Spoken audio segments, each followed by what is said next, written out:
Hello, and welcome to The Budget Mouse, a podcast that will help you plan an incredible Walt Disney World vacation, even if you're on a shoestring budget. I'm Leah Althizer, and I've been helping people save money at Disney World for the past 10 years through my websites, podcast, and courses. I'm so glad you're here, and let's dive in.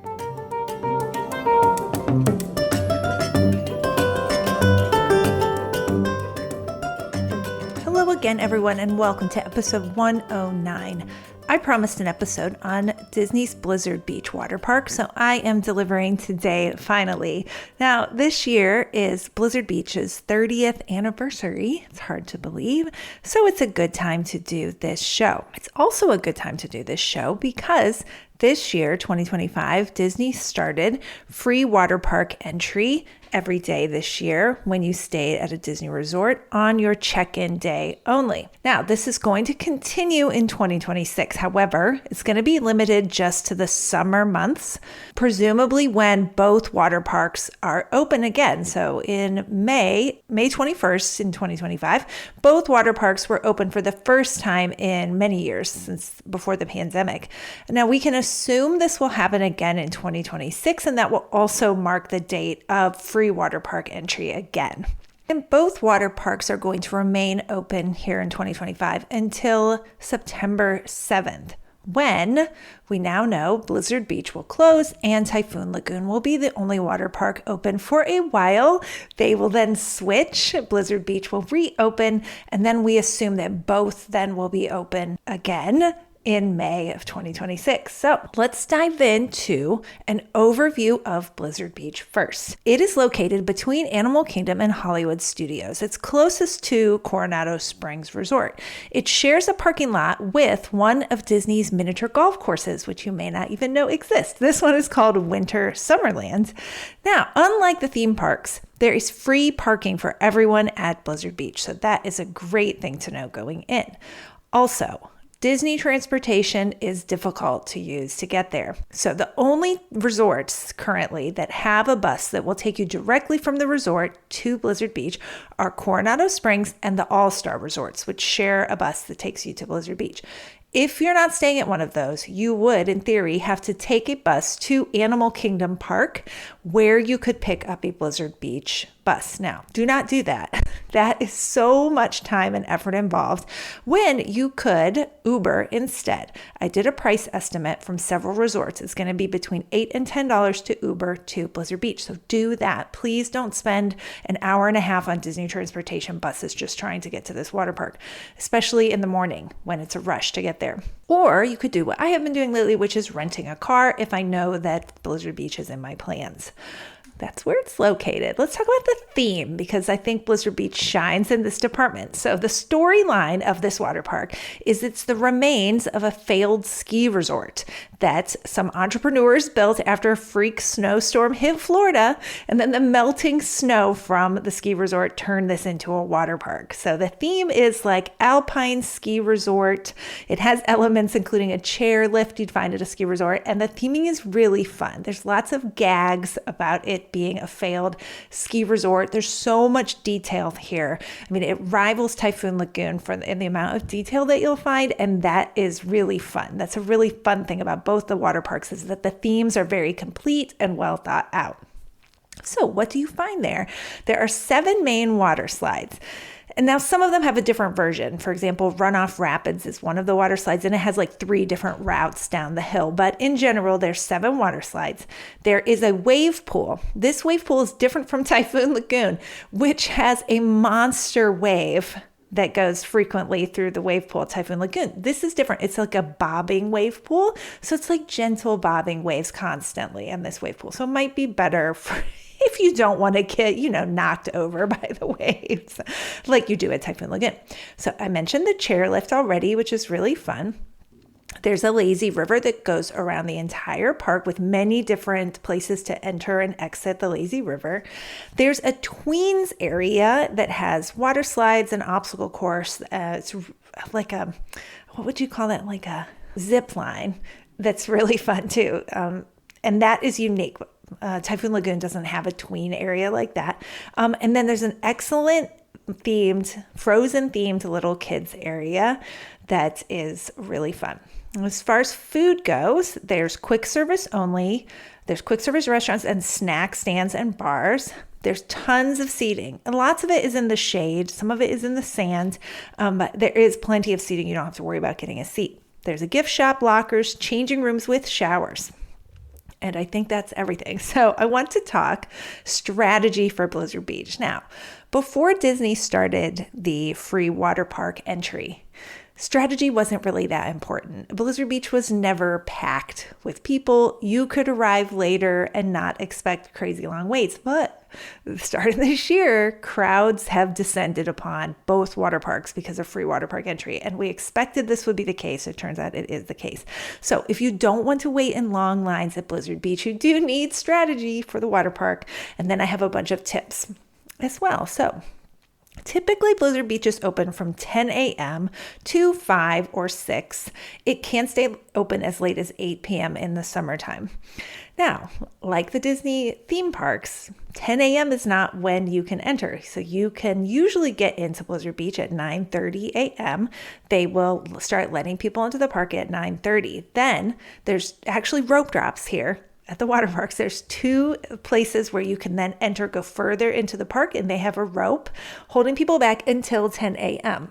If you really don't want to wait in line, you should get there at 9:30. I hate to say that, but it is the best opportunity. So we got there about 9:20 on our last trip and waited outside the gates. We're let in at 9:30, and that's a great time to go pick up towels. Now, towel situation is kind of weird.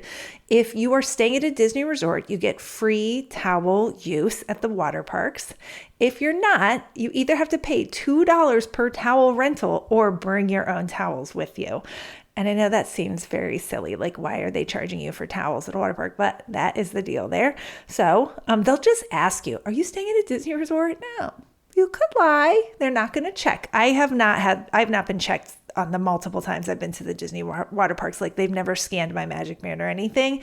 You could try and see what you could get away with, or you could just bring your own towels if you're not staying at a Disney resort.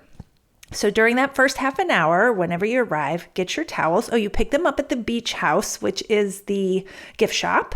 And you'll see it when you come in. It's on your left. So you can pick up your towels there.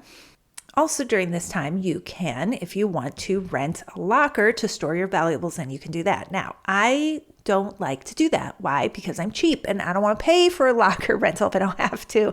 Because the locker rentals run between $10 and $15 a day. I think the smaller ones are 10 or 12, and then the bigger ones are $15 a day. I don't want to pay that. So I don't bring anything valuable into the parks with me except my phone, which I keep in a waterproof phone case that stays around my neck.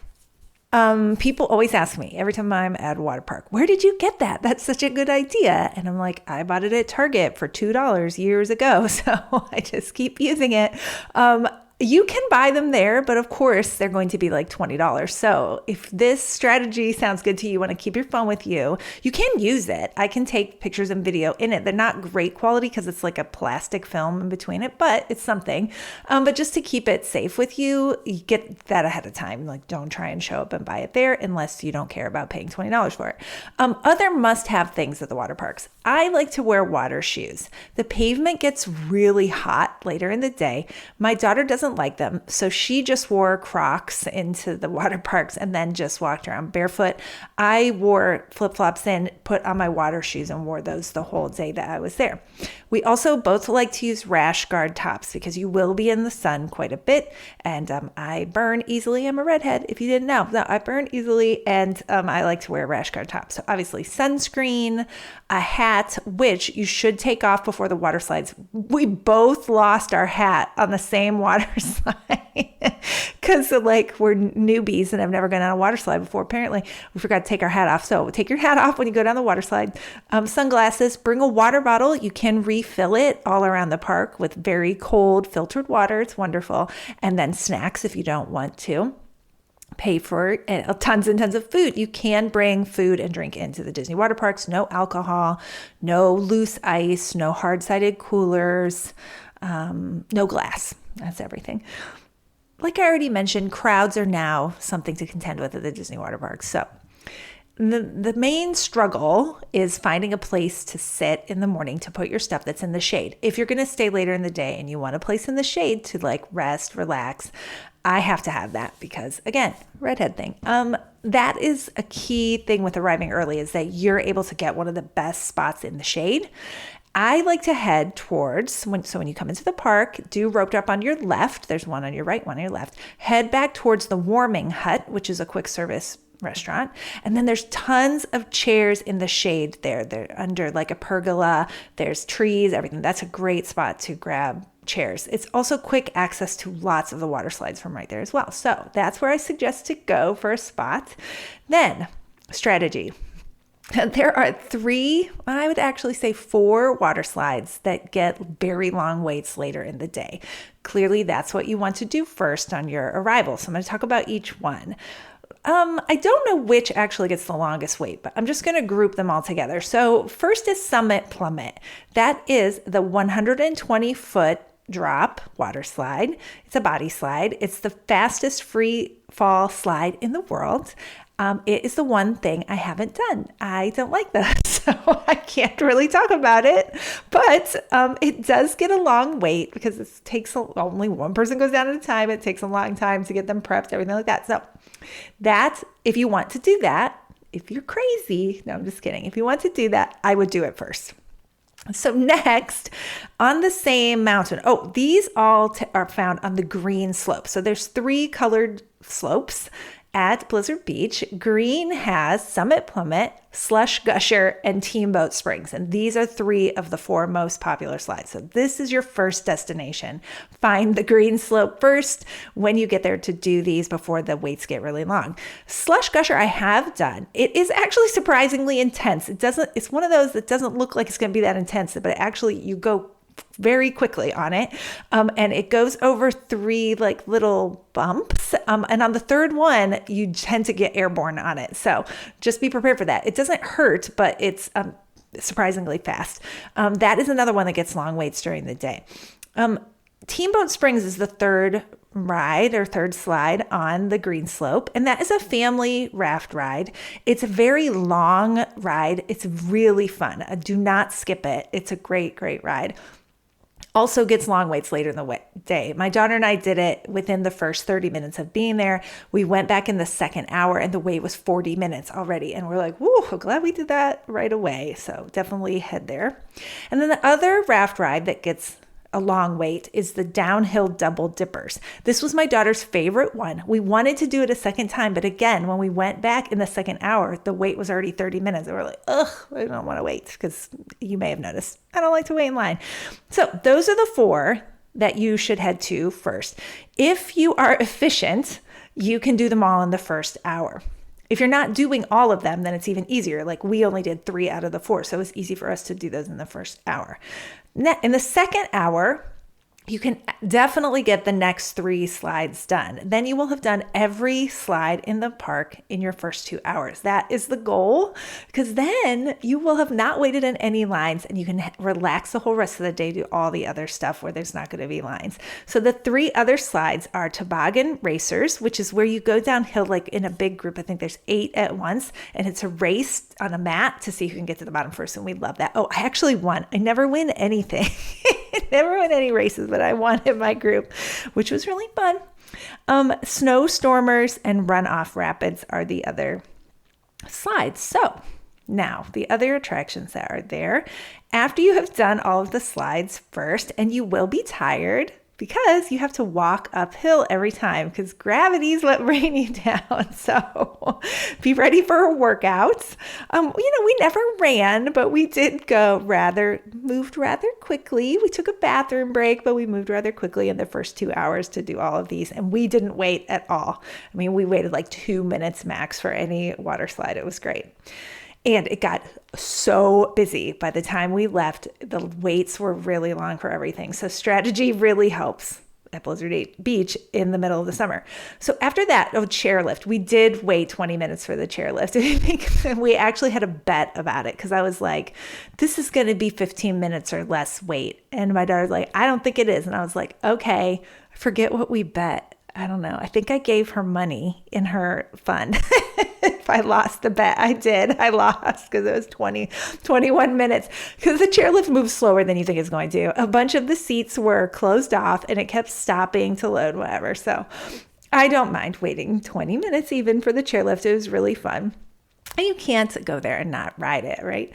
So the other things to do after you're done with the slides are the wave pool. As I already mentioned, it's fun. It's like a bobbing wave pool. The tween area is surprisingly fun. Something I love about it is they let grown-ups go down the slides meant for the tweens, which, I mean, I want to go down every water slide I can. And so they'll let you do, they have like little raft rides, they have body slides, they'll let you go down them all. They don't look down upon you. However, there is a height maximum for the zip line thing. And my daughter went and waited in line and they're like, you're too tall. So she couldn't do it. And I mean, I don't know, she's 5'5", I think. So yeah, you do have to be under a certain height to do that one. It is really, there's a lot to do in the tween area, which is called Ski Patrol Training Camp. Sorry, I should have mentioned that. The lazy river is also excellent. It's really well themed. There's gags along the route. There's interactive water things going on. I mean, it's not as lazy as you might want it to be because you've got to dodge like waterfalls and squirting water and stuff, but it is really fun. Do not miss it. And then the kiddie area I already mentioned is Tykes Peak, and it's frozen themed, so your littles will love that. Now, the food I already mentioned is quick service only. It's really meh. There's nothing to write home about from the quick service food. I mean, every time I've gone, I'm just been like, it's fine. You know, it's not anything great, except one notable exception. There is a Joffrey's coffee cart, kind of, close to the entrance. And there they sell mini donuts and they make them hot in the oil right there. And I know you're thinking it's hot. Like, do I really want hot donuts? Yes, you want them. They're covered in sugar and they're so good. They like melt in your mouth. They're amazing. And so at Joffrey's, all Joffrey's locations, you get a 20% discount if you have the Disney Visa. And so you should have it just for that alone because there's a no annual fee card. And so you just get the card and then you have discounts all over Disney World. It's amazing. So I'm going to put a link in the show notes to a post that's just about all of my favorite credit cards for a Disney vacation. Other things. Let's talk about tickets here. Okay, so as I mentioned, you get free water park entry on your check-in day if you're staying at a Disney resort. But you might say, that doesn't sound that practical because what if I'm arriving later in the day? What do I do? So we love the water parks so much that we schedule the trip with a plan to go to the water parks on our check-in day. These are the different things that we have done. We will take an early flight, like a 6:30 a.m. flight that gets us in by 8:30 a.m. We can pick up the rental car, grab some breakfast, and be at Blizzard Beach by 9:30 a.m. I mean, we like it that much. So that is an option. Disney transportation, like I already said, is tricky in getting there. So having a rental car when you're going there is really great because you can just leave your bags in the car when you're done. Like we were waiting for a text that our room was ready. We're just hanging out at Blizzard Beach. We get a text, your room is ready. We can just drive right over and go straight to our room with our bags if we have a rental car. And that's a really amazing thing to be able to do. Another option is, my friend Janelle is doing this. I think she's following through and doing this on her trip in October, is to use private transportation. I recommend Away We Go. I have used them a lot in the past. They are outstanding because they will pick you up at the airport in one of their vans, which are very nice. They will take you to Blizzard Beach, drop you off. Then they will take your bags to your Disney resort and leave them with Bell Services there at your Disney resort. And then you can Uber back to your hotel afterwards, get your bags then brought to your room. So that's another option. Now, this is obviously pricey, but it's surprisingly more affordable than you would probably think to have Away We Go do this for you. So that's another option. Now, another thing we have done is to actually stay off property for our first night. If we're getting there later in the day, if we're getting there in the afternoon or the evening, stay off property for our first night. Then we can go right to Blizzard Beach in the morning on our Disney check-in day. So it doesn't have to be the first day you're in Orlando. Now, if I'm staying off property, I'm probably staying on Hyatt points. I have a new post on the blog, my favorite Hyatts close to Disney World. And I'm going to link that in the show notes as well, because I stay for free on Hyatt points. I don't even pay a resort fee. It's totally free. And then I can go and get my Blizzard Beach entry or Typhoon Lagoon entry the next morning when I'm actually checking in for my Disney resort. So that is another strategy. Last, if you're going to go and you just want to buy tickets, they are pretty pricey. They're $78 for adults, that's including tax, and $72 for kids through Disney. If you buy the tickets through Undercover Tourist, you get a slight discount. It's only $3 or $4 per ticket. Now, this is $10 less than that is the cost in the off season. There's like a blackout date ticket. You can get this, not the summer months. I think it goes quite a ways, I think until the close to the end of September. But if you go in the kind of off season, it's $10 less. But it's a lot. I mean, so if you're taking a family of 4 there, that's $300 that you're saving if you stay at a Disney resort and you're not buying the tickets. And that's even a one-night reservation. So if you're like renting points and staying for one night at a Disney resort, and then maybe you're staying off property for other nights, you still get the water park entry, even just for a one-night stay. So keep that in mind as you are planning your next trip. So I hope you found this podcast helpful, and thanks for listening. Have a great day. Hey, if you're still there and you enjoyed this episode, would you consider leaving a 5-star rating and review on Apple Podcasts? It will help more people find the show and spread the word about the Budget Mouse. Thanks again for listening.